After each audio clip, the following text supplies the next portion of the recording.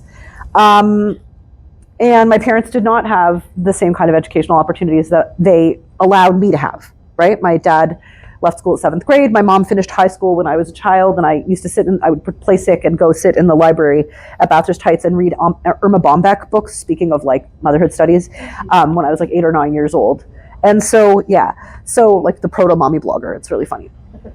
And they don't get a lot about what I do. You know, there's barriers of language, of literacy, of religion, of ethnicity. And I have not yet had enough confidence to push them in their thinking to contend with this. I always say when I showed them my dissertation, they said, this is very heavy. That was the extent of their ability to engage with it. And what I've tried to teach my children is if there's things they don't know, it's because they are not as lucky as I am, not because they're stupid, not because they don't know a lot of things that they know way better than I do. Okay, so I also really perceive being, especially a fat activist, but being an activist in general, as a luxury, as a privilege. I fear growing up in downtown Toronto where my snotty kids go to the park, you know, and are like, that's a fat phobic. And I'm like, you know, they, them, their pronouns are they, them, mama. You know, like, okay, great. I do love that they're respectful, but there's a way that you can do that in a way that's very disrespectful, right? And so I'm not willing to disrespect my origins. And I struggle with this because fat studies, for all that I'm trying to speak to its intersectionality, remains a white space, remains, you know, a very specific kind of space. And I want to interrogate that and provide the gentleness that says that is not, you know, the more risk you have in this world, the harder it is to be any kind of additional other. When my mother doesn't want me, you know, to eat dessert or is appalled by my overuse of butter, right? Like butter is my religion. My mother does not believe in butter. She does not believe in oil. She just like, it's terrible, right? And I appreciate that for her, what she's saying is be safe. I want you to stay alive, but I also want you to pass as easily as possible because I have seen what not passing can do. I know that it would contribute greatly to my mom's anxiety if she knew about this book. So my parents do not know that I am a fat studies scholar. They do not know that I have this book. My dad now has dementia and doesn't always know that I'm his kid, but they don't know. And I think I was thinking very much about what you said about showing up in our full selves. And the truth is I come at this from a very much a harm reduction place. And I think being a fat activist means showing up where you can afford to show up. And it also means checking in with yourself on where the right thing for you. It is a fat activist choice to step back as much as it is to step forward. And I just don't believe in one right way, right? And so I'm here today. I feel like I am making a contribution. I am not seeing my parents. I see my parents every Sunday and I'm not at their house so that I could be here, right? And that is what I'm going to do. And I'm going to go there tomorrow and I'm not going to tell them what I did today, other than that I was at a conference. So it feels complicated and messy, but I think everything should be. I just am not interested in being like the sister-in-law who is going to scream at, you know, the family member who has put their 14-year-old on Wegovy. Like, it's just, it's not that I'm not thinking about it and it's not that I'm not judging them, but it's not going to make a better world. We're all just trying so fucking hard, right? And I'm going to give everybody grace that we are all doing the best that we can, and where there's room to have these conversations, I'm going to have them. But starting from a preachy place, starting from a place that ignores people's legitimate fears, not interested. That sounds like a message for fat activists from within the conversation. Is that fair? Yes. Yeah. Well, listen, you can't, I said it before, but like you can't wait for people to already be here. They're not going to be here. They're not going to be here. So if you want to be outraged, boy, do you have more than enough fodder for outrage. Everybody's going to be stupid all the time, right? So if you're going to begin from assuming people are already going to be fat literate, you're never going to leave the house. Like you and me on my sofa, nobody else ever. You all can come. Yeah.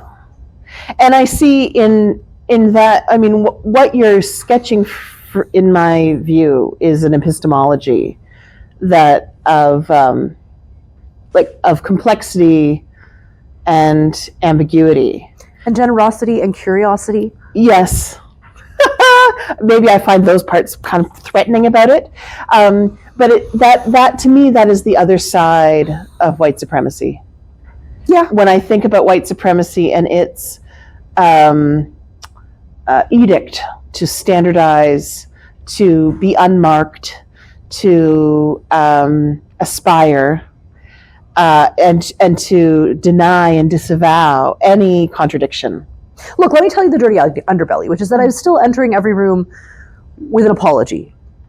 Because there's still a lot of imposter syndrome. So someone who presented earlier today talked about, experiencing sexual violence as a fat woman and just being like, I'm okay, right? Because just wanting to make it okay for everybody because she couldn't, it was just too painful. And I was saying, I think a little bit like why I haven't pushed social work more in the realm of fat studies is because I'm like, it's okay, social work, you don't need to take this seriously. Like I'm still very much coming from a kind of cringy place. And there is an element of that, of demanding generosity and curiosity, because I don't think I deserve any better than that. And more flies with honey? I don't know. Right. Like I think that I think it is coming from a wounded place, and it is not without utility. Sure. Yeah. And those both things can both be true. Which is honest. Yeah. This is wonderful. I wanted to. We've got half an hour. Yeah. I'd like to invite. I can keep going, but I wanted to know if there are any questions for me. Go ahead. You were talking about you don't want to be the sister-in-law that yells at the other parents that put their 14 years old on. How do you manage the in-between point? Because I'm not a mad person in general, but at the same time, I still want to do something because I was the kid that got put on a diet, and that kid is gonna suffer from that culture that is being replicated. So how do you manage to not get mad and still try to do something? Fair. Some of it is that I am extremely afraid of conflict, and so some of what I'm naming as politically astute activism is actually, in fact, just a lack of courage. But I also think all I can do is create a safe place for that child to realize that being fat is not the end of the world by having a fat-forward, fat-happy household as a place that they can land in, and hope that message somehow resonates. And to be fair, I haven't gone in depth partially because I don't want to in this conversation about why the prescription was made, what it is meant to adjust, whether there are other health issues behind it. I'm very wary of wading into that kind of train. This is not, this isn't family that I'm super, super close with. But I think the best I can do is I do a lot of baking. I do a lot of baking with a lot of butter, and I offer a lot of baked goods, and that's I'm not even joking, that is some of my sneaky activism, is just to keep offering more, delicious fatty food, and to keep opening conversations and be available for that child if and when he starts to question the decisions that are being made on his behalf in a different kind of way. But I don't think that I will create that safety by alienating his parents, and by definition then alienating him. But that could be what I say to sleep at night because I'm not brave. Honestly. Katie? Thank you very much for that. I really like getting to see two friends chat about academia and motherhood and having your children walk in and that being a very big reality of motherhood, that it's caused great, excellent feedback and conversation. And you speak, I think, you talk about being very humble, right? Not wanting to talk about, but I think at the same time you just hold the whole room that you do kind of everything in a way that holds space for kind of everything. And I think that's something to really celebrate because I don't know, and that's really what stuck out to me about whether I could stay silent. And I think sometimes I do. Sometimes I hold my tongue because I'm like, my mother and father-in-law help us a lot.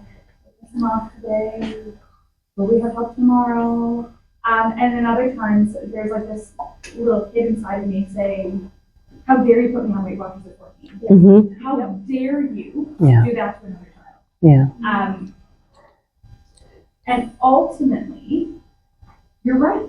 You're right that that alienation isn't going to help at all, because you want to be a person in that childhood, right? You want to be a person better. I also have decided that if you want to have 15 things what you do, Fatty Foods would be an incredible name for a company. It's true. Keep that in mind. But it's almost like sneaky fat activism in this like 100%. sneaky community that you're building. Yep. But I guess I wonder, I think it gets to the point of the conversation, I wonder if you have any insight as somebody who is raising children, who is living as a person for the first time, as we all are, how you got to choosing those battles. Because I feel as a younger person, especially as like a 16-year-old, there was no choosing. They were all battles. And sometimes I worry, have I shifted? Have I been passive in too many battles? And I don't think you just published this book, and I think you are very courageous. So I think you are more actively in choosing these battles. I was very interested about when you pick it. Thank you. That's a really good question. So there's like 7 different directions going on at the same time. So, sorry, say the last part of the question again. I guess how you pick the battles of that. I see. Well, so again, we're all living imperfect lives. What I often say to my students is, you do not have to do everything. Just don't do nothing. And if we all do something, even if sometimes our some things are actively in opposition of one another because we do not always align politically on every single topic, right? Just don't do nothing. Because I personally need to believe, don't do nothing, right? I got cross-appointed from social work to fashion. In fashion, there's much more of a focus on sustainability. In social work, there's sort of an aggressive rejection of clothing culture as in any way relevant, right? And so then thinking about like, what does it mean if I'm buying fast fashion as a fat woman, and that in fashion, that's a more egregious sin than it is in social work. And so having to recalibrate my moral compass, but really my performative moral compass, to be very clear, right? It's all going to fall apart. I think all the time, as a parent and as a social worker, about the difference between socialization and social control. And the conclusion I came to the other year was like, don't put them on diets, but make them wear deodorant, right? But even as I say that, deodorant is classed, and who has hot water and who can buy deodorant and who has time and all of the things. And am I making the stinky kids in their high school have a harder time because I'm keeping my kids fresh smelling, which is only going to make those other kids outliers to a greater extent? It's all socialization and it's all social control, and we're all stepping in and out of it, right? And so if I say to my kids, eat less sugar at bedtime because, your hyperactivity will be activated, is that better or worse? That, it's never about their bodies, but it might be about their affect. So I'm far from a perfect parent, and I am still, I still have high expectations in many areas of my life and judgments that I make in areas of my life, but I'm trying to keep curious. And I'm trying to just keep thinking, like, if I do something. So I think the other thing I want to say is, I know where I have strengths and where I don't. And direct confrontation is not one of my strengths. But I can write this book and I can teach this class. And then I can say to the people in my community, hey, I wrote this book. And they're like, oh, what did you write a book about? I'm like, well, it's actually about fat studies. And then maybe some of them will come to the launch on Thursday. And maybe they will go home with their minds cracked open a little bit. But I really think a lot about where to pick my battles. I'm going to give you one more example, which is that I was asked because of some bullying to give a talk, as I had done before, to like my kid's 4th grade classroom. And then COVID began and we moved to online. And I said, actually, I refuse to give this talk because giving the talk in the classroom, I could see had profound impacts. Like in particular, this one kid who always wore a hat because he hated his hair stopped wearing his hat. So like nobody really kind of heard what I said exclusively about weight, but they heard appearance should not be mediated in the way that it has been, which was good. But I thought if I do this online during COVID, it was the beginning of COVID, with a parent sitting next to that child, they're going to hang up the call. And the parent, in many cases, is going to say, okay, but honey, it really is important you keep your body healthy. And I'm going to actually cultivate more harm than good because I'm opening a conversation with no capacity to like scaffold it, right? And so I'm thinking about that a lot. And I'm going to cut myself some slack for the places where, as a parent, as a teacher, as a writer, I am willing to push back. And I'm going to be gentle with myself as an aunt where I'm not, right? Questions? Comments? I don't know where I wrote these down in your discussion, but I have 2 comments that I wrote down that I wanted to bring up.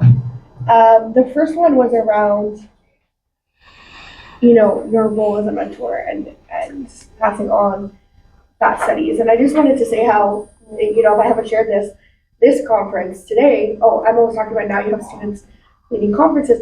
This one wouldn't have existed with what I believe you facilitated at Women and Gender Studies. Yeah. When I was a baby PhD student in my first year, I think. I can't remember the exact year. It was at the start of my PhD. I didn't know anybody. I attended that one. It was fantastic. It still sticks out in my head, watching Jill speak, watching the different panels. And then the last few years, me saying to Raman, we need to have this. We need to bring it back up. We can do it at CSA. And it started with them giving us 1 or 2 panels. Then it was last year, there's a lot of not confusion. There's a lot of Tension. Yeah, tension around CSA. But we still had a couple panels. And then this year, Sherry supporting us and having a full day and encouraging us to create the research cluster and giving us, the back-to-back in one room. It may not technically be called a sub-conference, but it was in theory but that is built on the shoulders of what you did. That was the model for what I wanted to do, the FAT community that we wanted to build based on what you brought to us. And I don't think we would be here without that. And I know, and other people's efforts as well, but as your students, we look, the mentorship you've provided has just been, I don't know what we would have done without it, a lot of us. Okay, but I don't know what I would have done without all of you, and I think you're giving me way too much credit. No, I don't. I don't think we give you enough, because it really you really created a space that facilitated for us to do our thing. And it was that support we weren't getting elsewhere. I remember telling my master's supervisor what I wanted to do for my PhD, and she said, yeah, but people already write about self-confidence. Oof. And self-esteem. Oof. No, Oof. Not quite. Thank you, no. But, and it was just, it provided us a space to develop our ideas, to think it through, to be in community with other fact grad students, with scholars, and it gave us the space to flourish into things that are happening now, and it really, we are appreciative. That's what I wanted to say.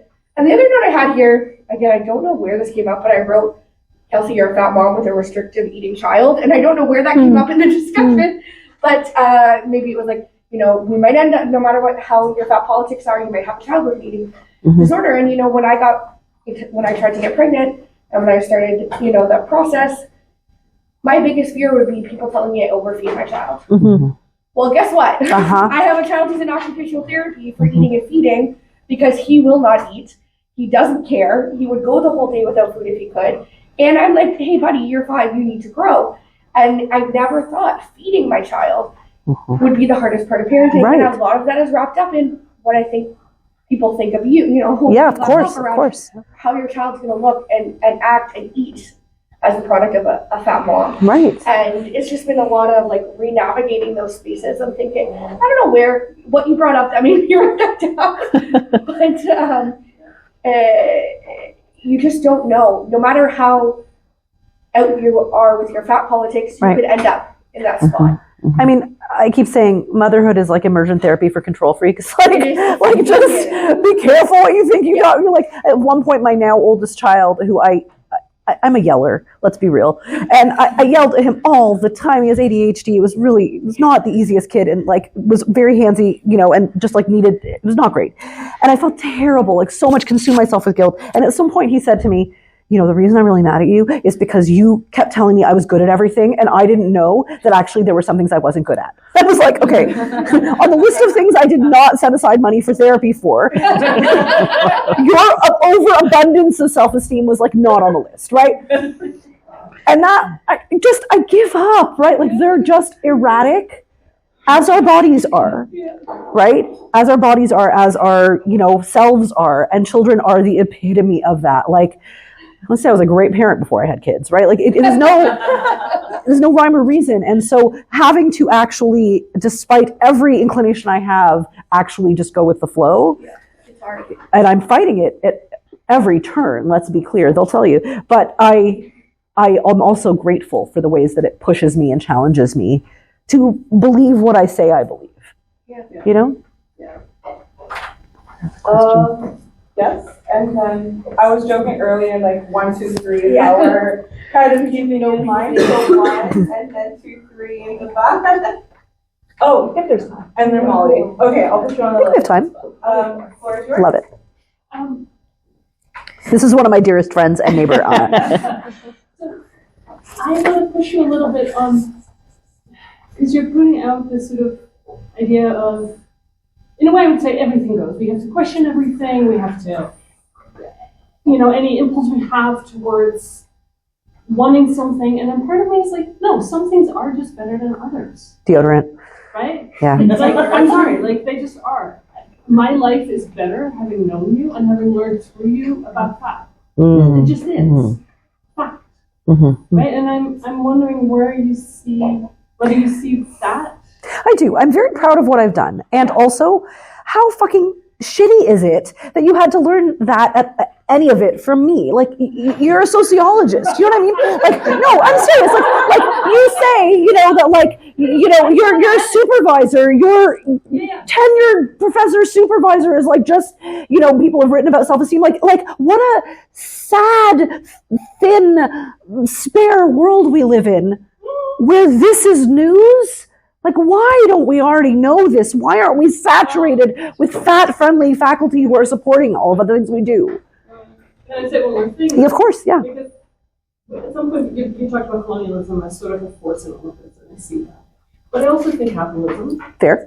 right, is like for me, actually, all of it comes down to that system of production that was invented 100 years ago, and it has gone completely rampant. Yes. Right?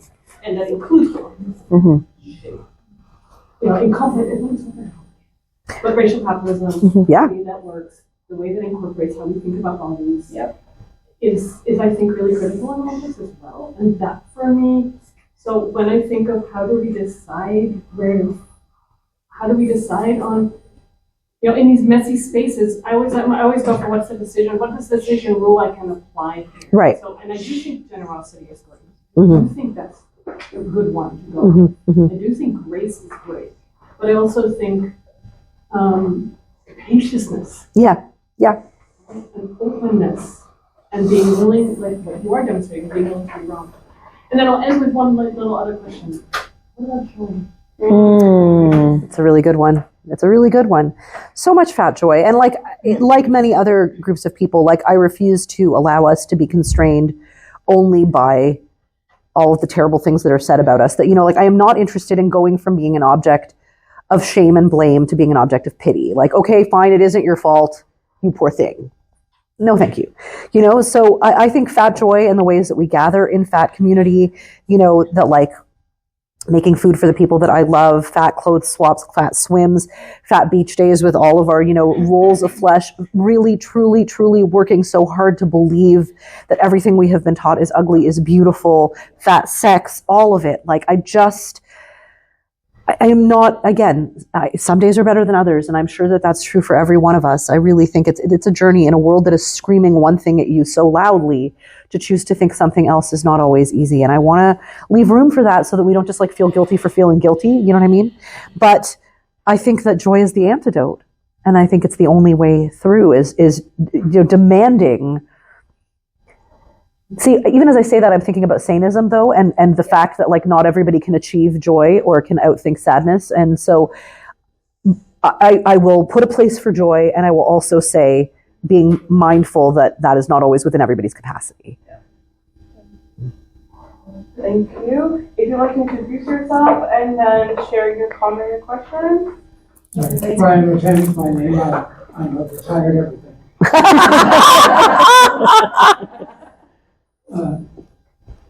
You say on the cover of the book that obesity is not unambiguously related to health. On the other hand, we know that a diet high in saturated fat, which would be exploding, is much more likely to result in stroke or heart attack or cancer. So how do you deal with that? I question a lot of the research that presents that because a lot of it's funded by the weight loss industry. I also think that any negative outcomes for fat bodies with regard to health have a lot of other potential causalities. I think that science for a long time told us that queer people were deviants and vectors of disease, told us that black people had smaller brains than white people, told us that left-handed people were sinister, told us a whole lot of things that we proved with science. And I think that we have a real confirmation bias here. Here's what I always say. If you're allergic to nuts, don't eat nuts. If you have high cholesterol and you are being told by somebody who has measured something that it would be useful for you to avoid certain foods and increase others, then that is probably, I would question it because I question everything, but I would find a weight neutral, nutrition person to help advise you about what you should actually eat. If nuts are going to close your throat, please don't eat nuts. I'm not suggesting everybody should eat everything all the time. I'm suggesting that the food rules that we are applying willy-nilly are causing an epidemic in eating disorder, which is actually far more deadly than anything else we could possibly be doing. And it's making the whole lot of us have unlivable lives. We're all so busy staring at ourselves and freaking out that we have an epidemic of stress. So I'm not convinced that the pathways we have chosen are leading to longevity. We're living longer than we ever have before. So clearly, whatever we're saying we're doing that is killing us, it's not killing us, right? Hating ourselves is killing us. It's certainly killing our spirits if it's not killing our bodies. So I'm inviting a lot of suspicion here. And I'm also suggesting that I think that what constitutes, I don't even love the word health, but livability and longevity, if that's really what we are desiring, which I also want to question a little bit, deserves a more critical analysis than a simple assessment of what goes in will be a hard marker of what happens next. And skinny people have strokes. Yep. That's what I was going to Yeah. I love Robin's mom. I was going to raise my hand. Right. I was going Hey, baby. to say, Come, if you come, go some of that. see, like a lot of people, skinny people have more cholesterol problems. Even though, like, obese people, they don't, right? Or fat people, like, they don't, right? But skinny people, same thing with me. People come to me and they say, COVID, why this happened? Because you got over. I said, no. Millions, 100,000 people died Right. all over in the world, and they were skinny too. Right. Well, because we have this confirmation bias because my body was strong. That's right. My body take it, right? My body was strong to take all these medications and everything, right? Well, we certainly know that for that's people, what I just want to say. 100%. Well, we certainly know without distinction for bodies that are a little bit older, almost, my age and a little bit older, that being in the obese category, for all that the categories are all bullshit, is the safest category for you to be in terms of longevity. So I just think there's a lot more questions we could answer, and that we do really have this problem of confirmation bias. One of my friends, who's a very small person, read this book, and she said, the biggest thing I thought is that it occurred to me that I hadn't even realized that my heavier friends who have health problems, I was blaming those health problems. But then I realized all my friends have health problems because we're all in aging bodies. We just decide that a health problem, in a fat person must be because of their fat, and that a health problem in a thinner person is just bad luck. Well, guess what? Our bodies are, experiencing wear and tear. They might be experiencing even, I will say, different wear and tear, depending on a bigger body or a smaller body. And none of it is better or worse, the same way that very tall people might have different wear and tear than shorter people, right? I would just add as well that a lot of research shows that often fat people are misdiagnosed or laterly diagnosed. So thin people don't get blamed for their health issues in the same way. And so you'll go to the doctor with stomach pain and get treatment, and then a fat person will be told to lose weight and then find out a year, 2, 3 years later that they had a tumor and now have stage 4 cancer. And that is a death sentence now for them that wasn't a death sentence for the same thin person, because they are actually treated with care rather than with judgment. So I would say that if that is, I am like a patient in a research study about chronic illness I have, that I have been asked to be a patient partner because even though I'm in a fat body, my doctor is like, wow, like you're meeting all these like, milestones that we didn't expect. And I was like, yeah, I'm doing things that your thin patients aren't able to do. And I'm not doing them through intentional weight loss. Yeah. I'm doing them because I have a lot of privilege and I have a lot of education and all these other social determinants of health. But returning to my original point that fat people get treated that with their bodies, their fatness, their size, as the problem, even though it often is not. And again, many other identities have had. Science is not focused science. There is ample tested and vetted science, double-blind studies, which show that there is, it's got nothing to do with fat, that the consumption of high cholesterol foods is dangerous to your health. Look, I have a whole chapter on why I don't think fat is going to kill you, and also why I think that the fear of health is misguided and causing more harm than health. So I would probably just invite you to look at that, because I feel like I spent about 30 pages explaining what I think about why I think the science needs to be taken, can I say with a grain of salt, or is that going to be heart and health unworthy yet? So, but also, just to be clear, this isn't actually a conversation about the nutritional science. So I think both things can be true. Yeah. That diets high in cholesterol are linked to certain health outcomes, sure. But there are some bodies that are always read as necessarily high in cholesterol in the public imagination. and some that aren't, and they are. Sure. But that's, I think, the focus here, is that nutritional guidance isn't the topic. What we're talking about is how the fat body is imagined socially. Mm-hmm. Yeah. So we are considering time as well. Yep. We did have, I know we had questions, so if we could, like, some way or form. You had a question there in the back as well. Yes. I know that what you're talking about is this fat study. Yeah. I was just wondering about the other side of the coin. Do you include at all at any point the sort of the opposite of anorexia and how people struggle with that as well? I mean, I don't think that's the opposite. I think that we have, again, just distressed eating, disordered eating is really rampant, and it's rampant in bodies of all sizes, but only some bodies seem to be contributing in a pathological way, right? So yeah, I think what I would say more is the normalization of a certain relationship with eating and exercise is part of thinking about fat studies. And the sense that hypervigilance is a healthy and I would say necessary behavior, for me, is the origin story not for everybody, but for a lot of people around eating disorder. And so I think it's impossible to understand one without the other. Yeah. Thank you, Molly. I want to come back to our conversation about imposter syndrome before, because I know that when I started,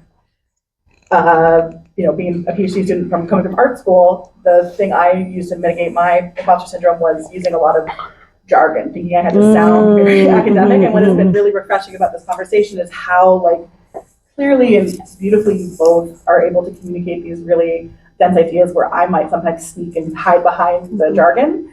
And I wonder if you could speak to sort of when the usefulness and poetics of theory are valuable, and how you apply this clear and thoughtful language instead of it, I guess, or with it, or in whatever way that looks. Ooh, such a good question.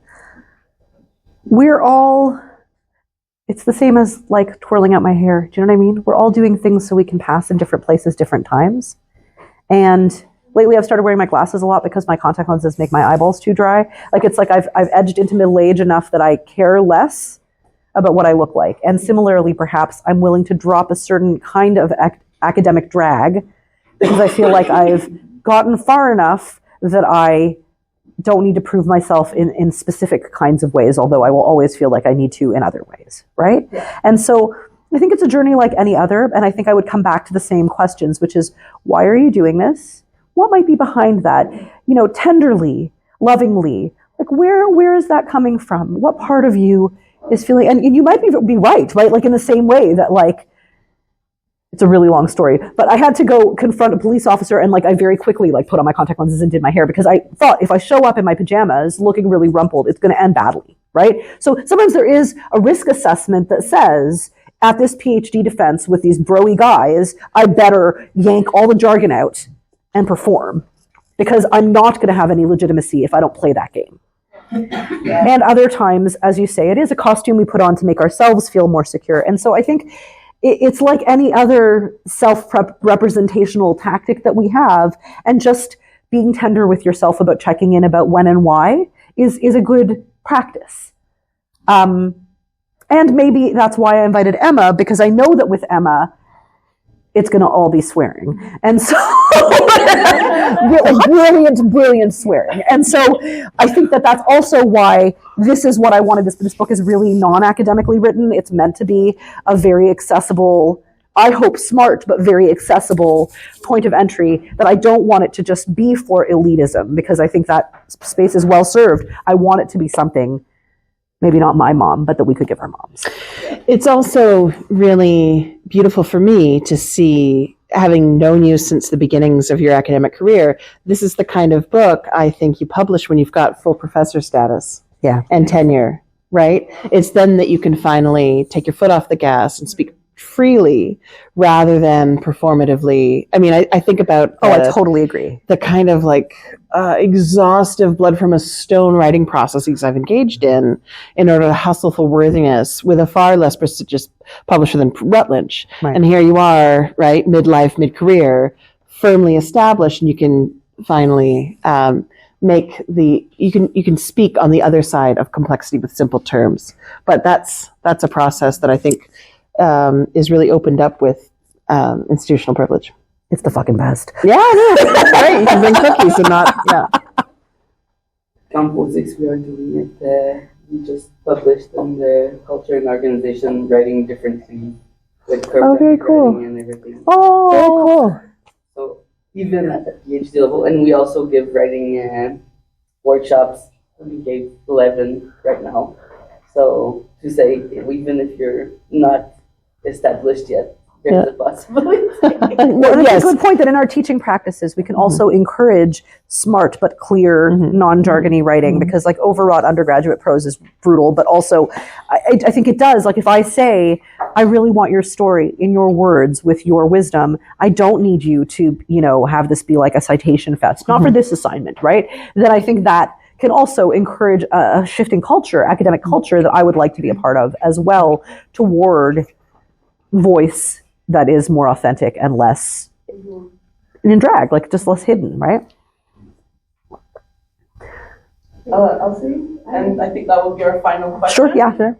I was just curious what folks may expect for the book launch that you have later this evening. Thank you so much for that question. So I am really shy. Like you can't see, but I have this little thing that says "cute but anxious," and I just like I said to Emma, it feels like my bat mitzvah and my wedding all at once, and like I'm super stressed about it. But also, I'm baking a lot of food, and so like you should come eat cake, and we're gonna do more of this, but with some different questions, and it should be a lot of fun. It's gonna be at TMU on Bond Street, 110 Bond Street, which is, if anyone's familiar with TMU campus, it's right by the Balzacs. So just near Dundas and Yonge, on the second floor of the Creative Industries Hub. But I think it's on the EB Instagram as well. So, or you can throw me an email and I can happily share the information for you. 7 to 9 on Thursday. But also, as you may have guessed, I'm happy to like chat about this with anybody one-on-one, basically forever. So hit me up if you'd rather, do this one-on-one. So on that note, I guess, also, like, I want to comment, because it was through a Thinking Thought where I met Kelsey. Yay. Kelsey was my it though? Was that where you met Kelsey? No, it wasn't. I think it's no, it wasn't. No, when I failed as your buddy. Oh yeah, she was my buddy at my PhD, and it was just like my entry point. Like, here's a buddy for you, and the joke was, I was like, was it because we're fat? Was it fat studies? What was it? I love it. And then so through, like, I guess through you, Carla, Jen, we've made our own care web, you know, with EB especially. Excessive Bodies, once again, we're gonna plug us. Excessive Bodies, a journal of artistic and critical thought praxis and world making. Yes, which we all did from our living rooms in 2022. I don't remember. Something like that, yeah. Not far back. Yeah. Because 23 is, 23 was that's in Canada. Sorry, maybe 23. I lied.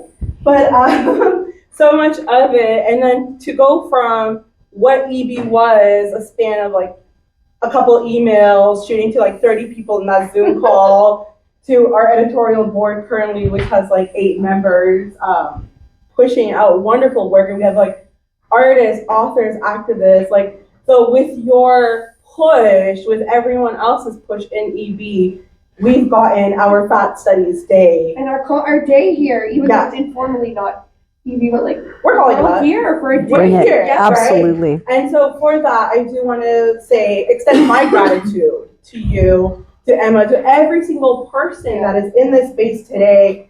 You know, from 9 a.m., oh my God, to have 28 people to now end with still a full space. That says something about the field. That says something about the community that we've been building. So I want to thank you for that.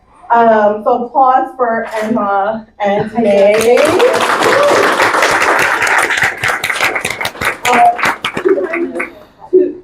Beautiful end. So also kind of echo what you said, like Fat Studies welcomes you all. Yes, we love you. And, you know, thank you so much again for this care web. And I do want to end with an affirmation before we leave, and we're still here to mingle. For those who want to join us for our dinner, we're doing it at Irene, and we can be outside. Like, actually, before you do that, can we get a rough hand count of people who are coming for dinner? Yeah. 1, 2, 4, 5, 6, 7. Okay. I think we'll be good. I also have like a little paper with your name and email for those who are interested in joining the research cluster. Right now it's the 2 of us. Yeah, you know, but it's a growing list, and we look forward to doing more of these panels in the future. Next week. And then we have a virtual panel for everyone who's registered for CSA on February.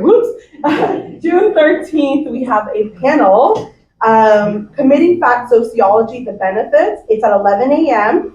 On our EB page, there is a QR code for you to register for it, and then right after we will be having our virtual meeting for the cluster as well. I also don't think you have to be a CSA member the way you're supposed to be a CSA member to be here, although no one's checking IDs. You have to be a CSA member to be in the program if you want to show it to your institution later. I believe that it is an open panel, so you could, like, if you have a friend who's interested and you want to invite them, you can share that as well. You do not have to be registered or have paid Congress fees the way you technically were supposed to for today. You do not have to do that for the virtual session. And we hope to see y'all there. So on that note, shake your body, close your eyes, take a breath. It seems the nice way to end. I want you to repeat this after me, and also say it with you. And again, very positive, fat affirming affirmations, right? And we're going to speak them into this space. Hopefully they'll travel in every way possible in our little world, the world making practice. So the first one is, I deserve to be treated with respect at any size, weight, shape. I deserve to be treated with respect at any size, weight, shape. My fat body mind is my home, and I treat myself with kindness and compassion. My fat body mind is my home, and I treat myself with kindness and compassion. My body is a vessel for my knowledge and awesomeness. My body is a vessel for my knowledge and awesomeness. I love myself deeply and completely. I love myself deeply and completely. I belong and I am enough. I belong and I am enough. And that is our That's lovely. Thank you so much, Andy. And I remind folks that you can bring your garbage with you out just to make things a little easier for the cleaning crew, to the garbage right outside. And thank you again for coming out today. Yay.